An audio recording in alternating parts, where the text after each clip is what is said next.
Hi, everyone. My name is Ronald Denisio, and I'm the Virtual Content Specialist for 7th grade Social Studies.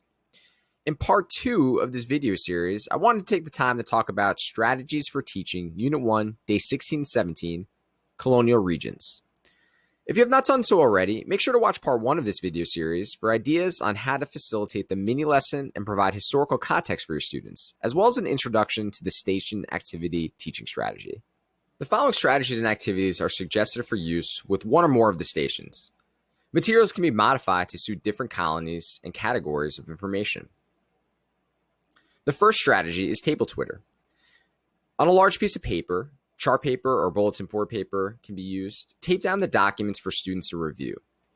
Each student uses a marker to review the documents and then writes a short response to or question about any of the documents. Questions may be posted with the document to guide student responses.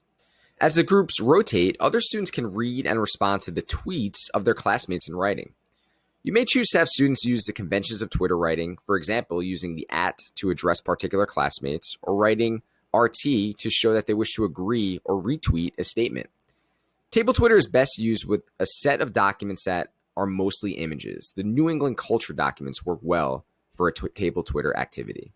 You can also use the table Twitter strategy virtually by posting documents on a Google Doc or posting these slides to Google Classroom and allowing students to edit the document so that they can respond to each other. I'll do that by adding my slides, Unit 1, Day 16 to 17, Colonial Regions, and then changing the settings here from students can view file to students can edit file. Our next strategy is the document and image analysis strategy. The National Archives has created a template for analyzing documents and images. These documents can be modified and made specific for the region being studied and the categories students will explore. And you can explore some of the strategies on this website. You'll see that you have worksheets for novice or younger students or those learning English, as well as worksheets for intermediate or secondary students. Finally, we have the 531 analysis sheet.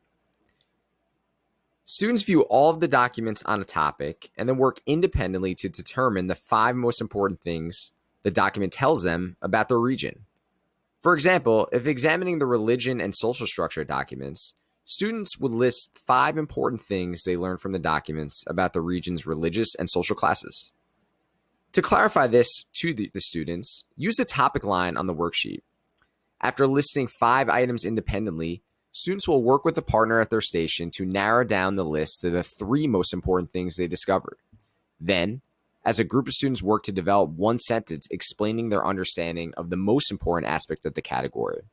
For example, the religious and social structures of the New England colonies. Prior to the start of the day's instruction, create an anchor chart like the one below to complete as a class.